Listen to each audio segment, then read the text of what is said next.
This is HD Nation.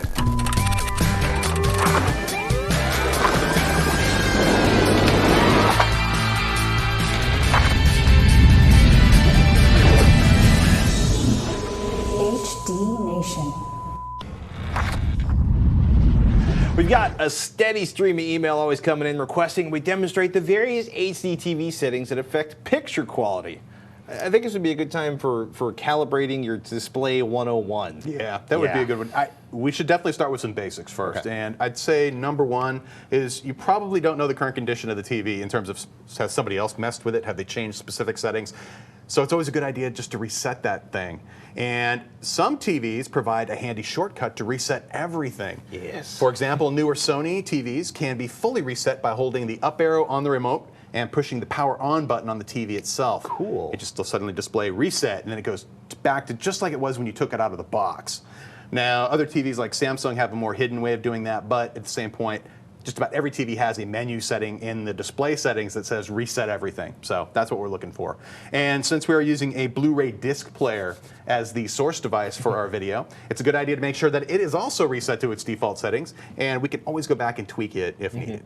So with that in mind. So start basically with the stock settings. Yeah, get back to how it was right when you took it out of the box, just to ensure that there isn't something that's been changed that you were just unaware of that would later on just ruin everything you just did and you have to start all over. Right. Why not just start at the beginning? That's always a good place to be. And there are lots of quality HD test pattern discs out there that are available for purchase. We've shown the Spears and Munsell benchmark disc as well as Digital Video Essentials HD Basics. Both are available on Blu-ray. You can buy those online for a pretty low price if you want.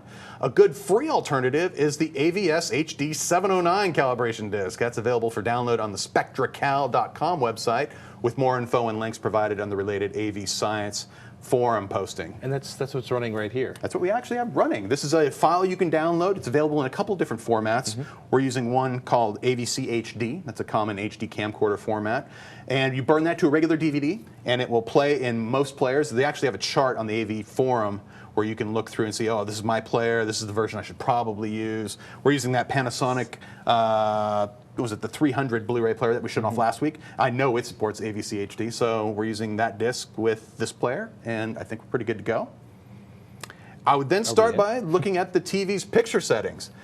Every TV out there offers, or most of the new TVs that you'll find today offer a picture preset that's labeled something like custom or user, basically a picture preset that allows you to play with all of the settings. It's usually like movies, television, sports. Those are some of the presets that are there, but we're looking for that one that says either custom or the one that says like user. Those are usually the two most common names I see. We should point out, as much as we despise strange presets that are designed to emulate theaters in the audio side of things, the presets on most HDTVs actually are a quick and dirty, a fast, reasonably good way to get your picture looking good. If you don't have time to calibrate like hit movie, hit sports, whatever you're doing, at least eyeball it. That can be really I find when we way. reset the TV, that's generally a good setting for a bright room. Something like cinema or movie mode would be good for a darker room setting for a little more detail and picture quality. But that's just a quick and dirty trick right there. Now we're going to dive right into the picture settings on the TV itself, and the first thing you need to look at and locate is something called picture size, and we'll get into something else called color temperature. Picture size is really just how much the picture on the screen is being scaled to fit the screen itself. Overscan? Overscan is another word for that, and we just want to make sure it is turned off. We're using a device that puts out a 1080p signal to a 1080p TV. There is no reason for it to be stretching that picture beyond the active portion of the screen. So we just want to make sure that's turned off. It's usually labeled something different on different TVs. Sony has it under a picture size setting. Samsung actually places it under their tool menu, as they actually have a specific picture size function right up here in the corner. I could dig into the main menus, but they have it right here, and it's quick and easy.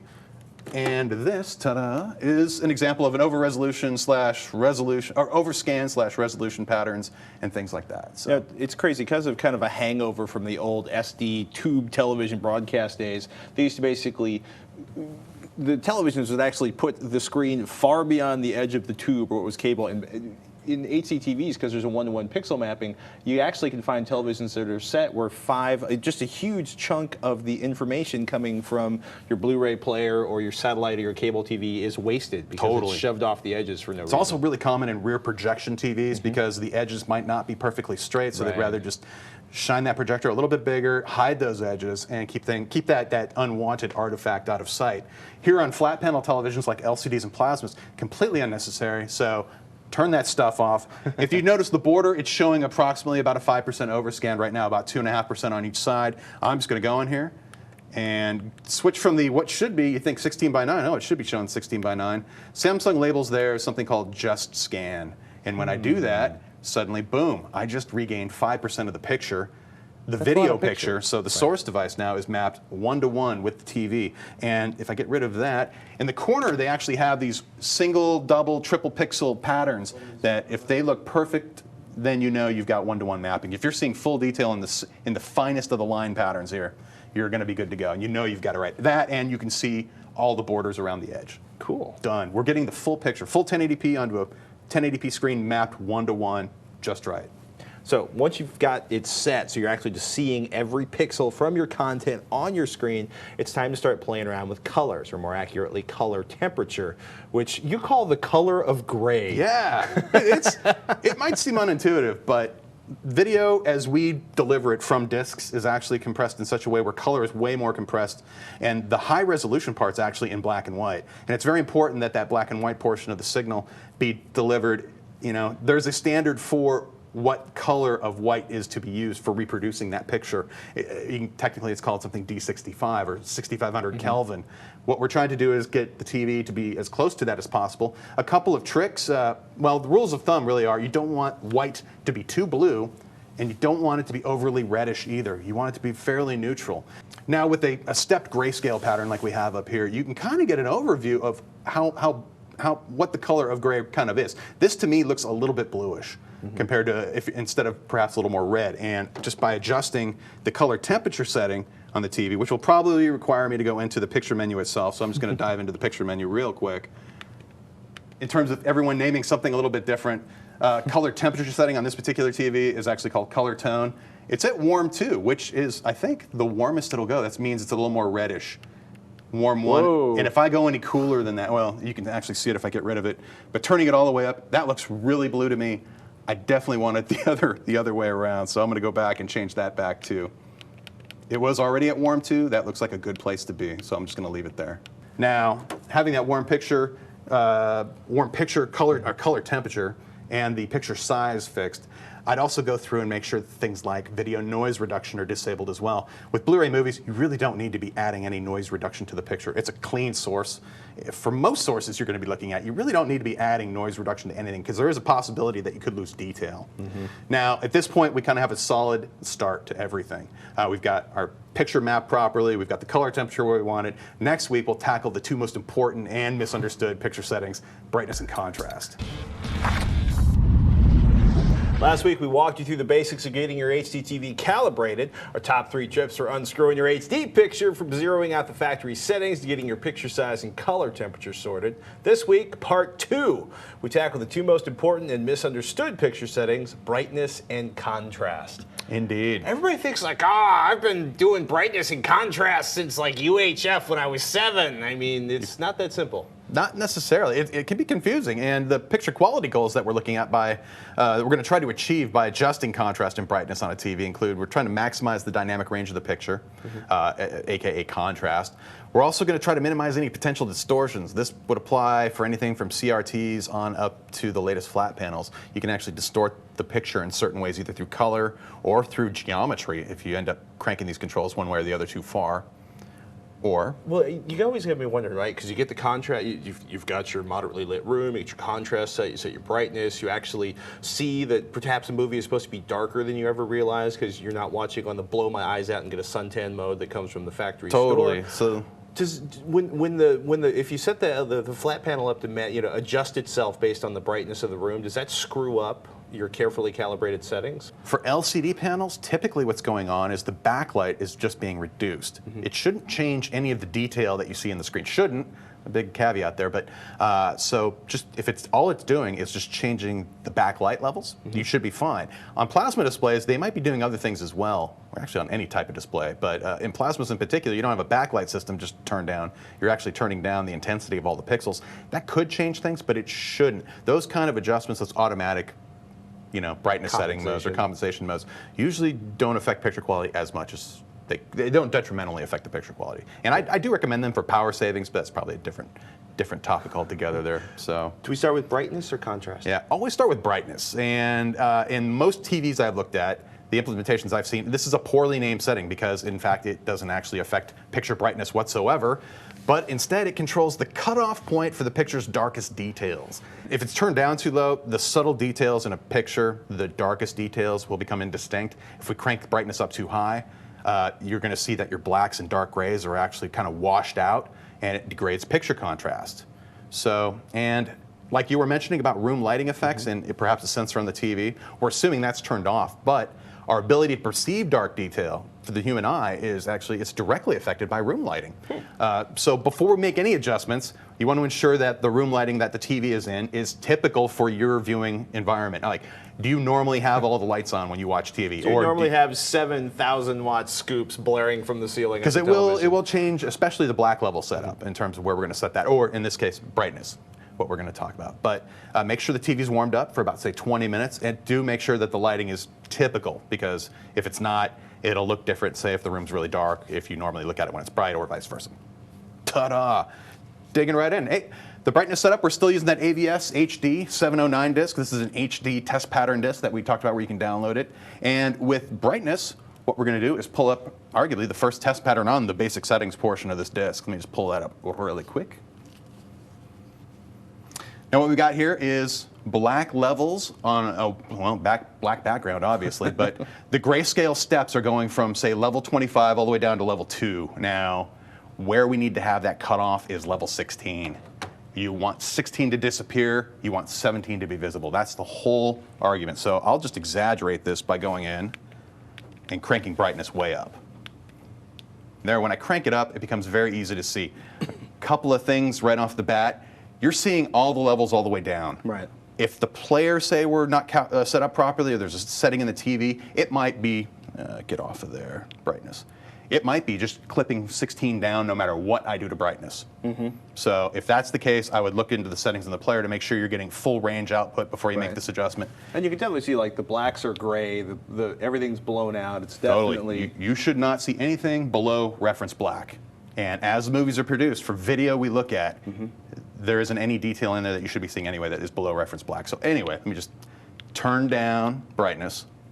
So everything below 16 is going to... 16 and under. Now this is where room lighting becomes key, because if the room is really bright, you might have to take it up a couple notches above where, say, you would normally have it, say, in a dark room. So you just keep making that adjustment. And if it comes down to, you know what, one click, one way or the other, always make it a little bit darker if you don't know which way to go. I mean, it's amazing. You don't realize, especially because whenever you go to buy an HDTV or regular television, traditionally they have like the vivid mode. It's very blue, the light's pumped up, the brightness is pumped up. So we think we're supposed to have this blazing bright screen in front of us. And the reality is most people don't have, most television sets are set way too bright. Yeah. For a bright room, though, you need all the light you can get out of it. But for critical viewing in a light-controlled environment, it's just the opposite. You don't want too much light, otherwise your iris is going to constrict, and you won't be able to see dark detail as well. So we're going to say that we've got our level 16 is invisible, level 17 is visible. A test pattern like this I find is really easy to use for that, because it's each step, one after the other, is delineated really nicely, and you can see right where it cuts off. Done. So let me get. It's not Futurama. No, it's not Futurama, and we're not in the service menu doing this either. So the very next thing we're going to tackle is contrast. Now, on the contrast setting, I'm just going to skip ahead to a white pattern. Now, contrast is kind of interesting. Contrast actually, the picture, TV's contrast control actually does directly affect a picture's overall brightness. And ideally, you want that setting to be configured so that the picture is as bright as possible without sacrificing detail or unwanted distortions. Also, if the picture was just too bright and you had no other way of dimming it, say for a darkroom environment, you could use contrast as well to just tone it down. This setting, setting it too high can be really detrimental, but it's almost never a picture problem to crank it way down if you have to. Good to know. So just keep that in mind. Now, this one I'm kind of a pet peeve about. Technically, they call it peak white 235 as far as that digital scale from 0 to 254.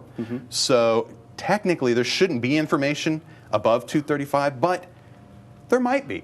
And there's no reason not to take advantage of it. I find some videos have been produced that, particularly cloud detail and other bright gray detail, They'll have actually information there higher is than still some extra detail to be eked out by ensuring that you see it all the way up to, say, 254 or whatever. So in this case, similar to what we were doing before, we're going to go into the contrast mode. And actually, this will be interesting because you'll see what happens when you crank it too high as well. Actually, I hope so. On this TV, it might be already pretty well done, but We're also in a pretty bright room. But I took this all the way up, and I'm trying to see if, even taking it all the way up, I can still see some of the finest detail. So this is already kind of an exceptional TV, and it's pretty well dialed in. But taking it down, you'll see it also reduce the gray level, how bright white is in sense, while at the same time, it doesn't sacrifice anything. So like I was saying before, if you had no other control for adjusting a TV's overall brightness, mess with the contrast. Turn it down to make it more comfortable. Don't touch the brightness setting. Instead, mess with contrast. So are we definitely looking to make sure we have like 17 through 25 visible, 2 through 16 invisible, and the same thing for the white patterns? That's it exactly. Okay. Well, for the white pattern, you just want to and higher. you just want to make sure you can see all the levels above it. Again, that might be related to the source device setting. Make sure that it's set for a full range output, and you want to be able to see all of these steps if possible without any kind of distortions. Then, usually, if you crank it up too high, the very top gray bars, the most bright light gray bars, tend to take on a pink hue. And if you're starting to see any color changes or things like that, turn it down. And at the same point, like you were just saying, these are interactive controls for brightness and contrast. So when you're done getting your contrast set the way you want, go back and check the black level setup again for brightness and make sure that you can still see level 17 but nothing below it. Do we want 235 and below to appear or disappear? Always. You want all the white detail to appear. all the You white detail. definitely want to be seeing from 230 up to 235. Got it. A lot of Blu-ray players you'll find are set up by default to just clip everything above 235. And I prefer it not. Okay, but 235 to 253 is a bonus on most monitors. Totally. Good to know. You should be able to see that. Now, on a computer display, you would see the full range from 0 to 254 in a computer environment. Now, if you're doing this on your computer, oh, there we go, even a bigger, even a larger size screen. Now, in a computer environment for computer graphics, you're seeing the full range all the time. But if you go into your video driver settings, typically they've got separate controls for just video sources. And that's where you can then select, okay, when I'm watching video, make sure that 16 and below is invisible, and preferably 235 and above is visible. So when you're done setting up contrast, one thing to look at is to see if any colors happen to be clipping. You might have it with a black and white test pattern. It might look fine, but it's always a good idea to take a look at the color detail, a color scale to make sure that you're not clipping particular colors either. Because if you are, you want to continue turning contrast down until all the detail is resolved. So they happen to have a great pattern under miscellaneous patterns on this AVS HD test disc. And let me go, I think it's 2 ahead. Uno, dos. There we go. We're just making sure that, take a look at the primary colors and secondary to make sure you can see every step on this chart from the darkest to the lightest and vice versa. It's like red's always kind of blown out. Everything else is there, but red's If it looks blown out, then the thing to do would be to just quickly run into the contrast again, turn it down a couple notches, and see if that corrects it. It should. Bingo. Yeah. And that's what we needed to do. Then I would say you've just changed contrast. Go back and check your black level again. Make sure that's okay. But you know pretty much not to go, say, above whatever to make sure you're getting full color resolution. It's a vicious circle. It truly is. Make it stop. It's an iterative process, and we will get it done. I mean, at what point do you quit? When do you know you're ahead far enough or behind far enough to quit? That was it. Okay. It's not too difficult. It's just a matter of knowing which test patterns to use to give you the proper results you're looking for, and to get it right depending on the room lighting environment, especially for the black level. Anything else we want to play around with in terms of, because basically the brightness and contrast is adjusted, we've killed the overscan, we Yeah. made sure our formatting is correct. Ooh, we have color and tint coming up. That'll be the next two things we'll tackle, and some of the other miscellaneous settings that might be worth exploring. Color and tint's dangerous. Color and tint's actually not too easy. Oh, this is a good time to say that if you want to do this for next week, get yourself a blue filter, or find out if your TV, if you have a newer TV, there might actually be a blue mode. Go grab your manual and look through it to see if that's available, because you're going to need that to adjust color and tint properly. Homework, people. Yes. Part 3 of our series on DIY HDTV calibration. This week's topic, color and tint. So how do we avoid green-skinned bipeds outside of not watching Star Trek movies, Rob? Take this thing away from me. Sorry. I'll sit here and play video games. Angry Birds. It's infectious. The color and tint control. So far this week we went through the basic setups, including getting the picture sized right, making sure we turned off overscan, things like that. Right. We got the brightness and the contrast set right. Those are the big two. Those are the big two. Now we're finally getting to color and tint. Now when we talk about color, we're talking about color saturation. If you adjust the control on any TV and turn the color setting all the way down, the picture will effectively become black and white at that point. Right. So, and if we crank it way up, colors become oversaturated. And what we're looking green for people. is, where is the correct thing? With tint, it's actually hue control. That really determines the type of color that when you make that adjustment, that's where you really are changing color on the screen. The overriding goal we're looking for here is realistic skin tones, period. Realistic color overall. We're looking to make it look the way it should be. And the best way to do that is to use a reference test pattern. You may be familiar with the color bars, SMPTE color bars that you've seen probably after hours, late night TV. Well, I don't know. The HD Nation logo. The HD Nation logo, SMPTE color bars. This is similar to that. This is a modified pattern, modified test pattern that uses animated color bars. And I find these animated patterns are easier to use because they're blinking. They're constantly changing, so you can quickly see when things are kind of lining up the way we want them to. Now, to use a pattern like this, you need a blue filter. THX on their website sells them for $2. Better still, though, is to use a blue mode. Yeah, something like that, or the wonderful, wonderful blue filter. That's a multi-tint filter. It's the red, blue, green filter that came with the, I want to say, the HD Basics disc. That includes a really good filter, too, but here's an example of just plain blue filters you can get on the THX website. You basically wear these while you're looking at that pattern, while you're making the adjustments. But like I was saying, better still is a blue mode built into the TV itself. A lot of the new 2010 TVs I've looked at incorporate some kind of a blue mode in the advanced settings. This is great. This beats using a blue filter any day of the week because you're actually using the TV's own technology to make what you need to see to make the adjustments you want. So let me just dig in real quick. This is the test pattern on that same AVS disc we were talking about. What's our goal with this test pattern? This is to get the settings correct. Okay. And the reason we're using a blue filter to look at this pattern is because color is highly compressed in the video signal compared to the black and white portion of it. And any changes that we make to the controls for color and tint, you're going to notice it first in the blue channel. So using a blue filter, you'll notice it just making the minor adjustments. You'll go, okay, you'll notice the changes a lot more quick using blue compared to any other colors. So that's why we use blue. No pick.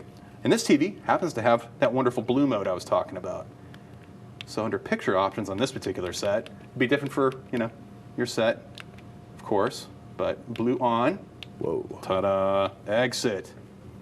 Now, this isn't too far off. We're going to start with color first, and the way to do that is then to go back into the menu, and I'm going to go over here to the color setting, color.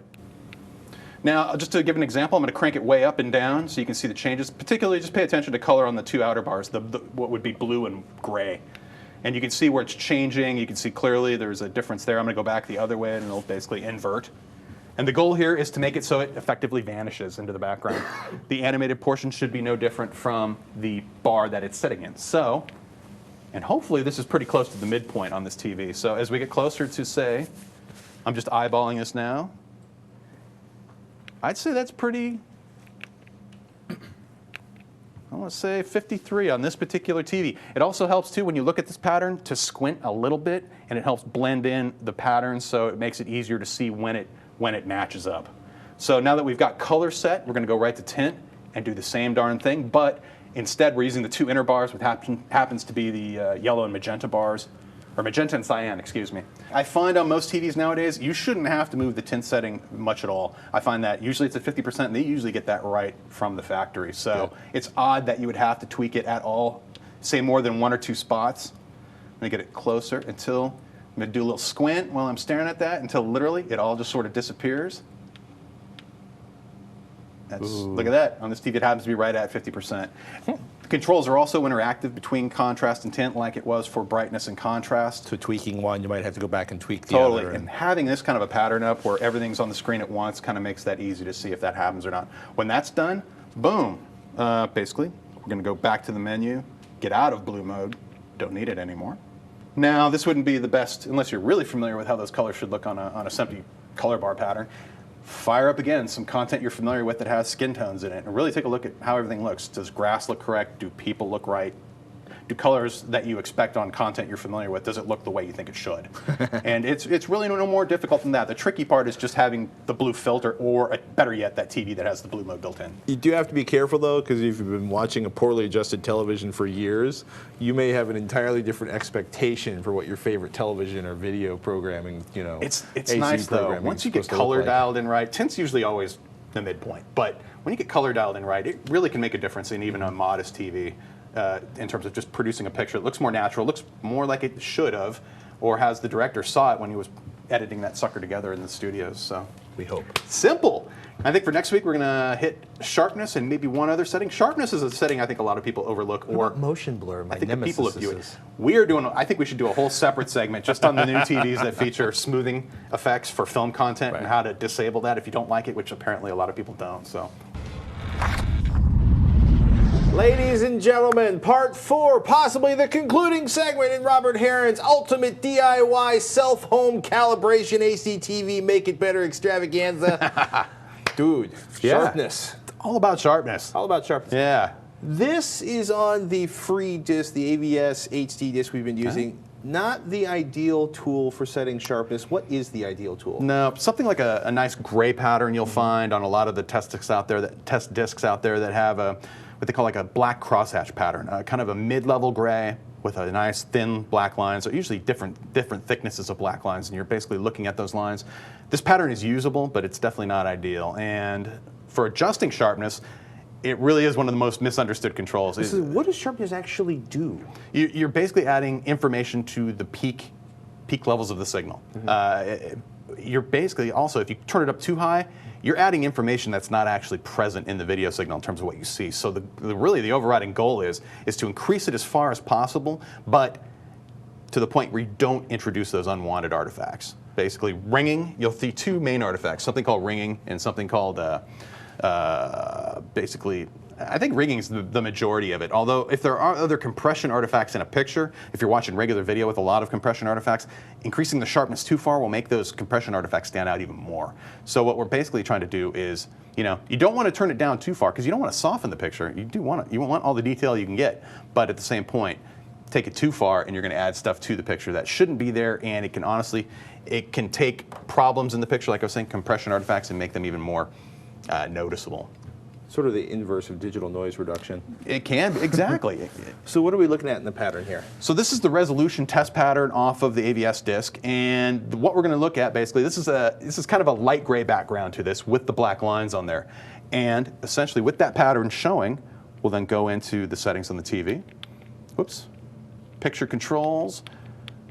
Is it ever called anything other than sharpness? I've never seen it called anything besides sharpness. So for that, and then with the control active, we're just going to crank it way up and down just to see what happens when you get out of spec. So I'm just going to go ahead and turn this way up. And my eye hurts. It's a moire pattern. Make it stop. For some of these valve-shaped test patterns on here, you can see along like the top edges and along the horizontal lines along the left side edges. You're seeing like a bright white ghost of the end of the black line. Exactly. You're adding essentially a white edge to a dark line And it to make the dark line stand out more. And those white edges and everything in there isn't actually part of the video signal. That's stuff you've added by cranking this control too high. So back it down until those tiny little extensions of the non-white edges disappear. I'm still seeing white dots across the top here and a little bit along there. So take it all the way down to the bottom, and you should sometimes see the picture just get fuzzy on you. That's fuzzy. Yeah, so now I'm going to turn it back up until we... Back. There. Maybe? Maybe down one more notch? One more notch. So you are left with effectively what is the test pattern itself. Just the black lines on that gray background without that white ringing, without that additional data that shouldn't be there.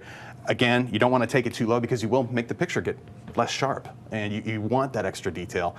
And if you're sitting far enough back, detail, but not too much false information. Exactly, because some purists would say, "Oh, you just crank that control to 0 and leave it there." That's not always the case. You're going to find that certain TVs will actually degrade picture quality by taking it too far. The center point's sometimes a good place to start and just go back and forth from there. Once it's set right, you shouldn't have to mess with it for different types of content. And the further back you sit, you might want to bump it up a little notch or two higher. Really? Than you might have otherwise if you're sitting closer, like right on top of the pattern, trying to get it just right. You don't want it too high, but I find it's better to go slightly higher than it is slightly lower. But if you're seeing a black line that should be a black line on a gray background, there shouldn't be any additional information around that, and you want to keep it clean. So good to know. It's time to go. We hope you guys enjoyed this episode of HD Nation. As always, we want to know what you think. So please send your comments, questions, or suggestions to hdnation@revision3.com. You can always find us on YouTube in case you're ever up on the YouTubes, youtube.com/tech, TEKHD, and you can find links regarding pretty much everything we talk about in the show in the show notes on the page of the show at hdnation.tv. Just go to the individual episode. We got links galore stuff. We make it easy. Plus, you'll find all the links to subscribe to the show. So please subscribe and watch. Tell your friends. And until next time, thanks for watching. I'm Patrick Norton. And I'm Robert Heron. We'll see you next week.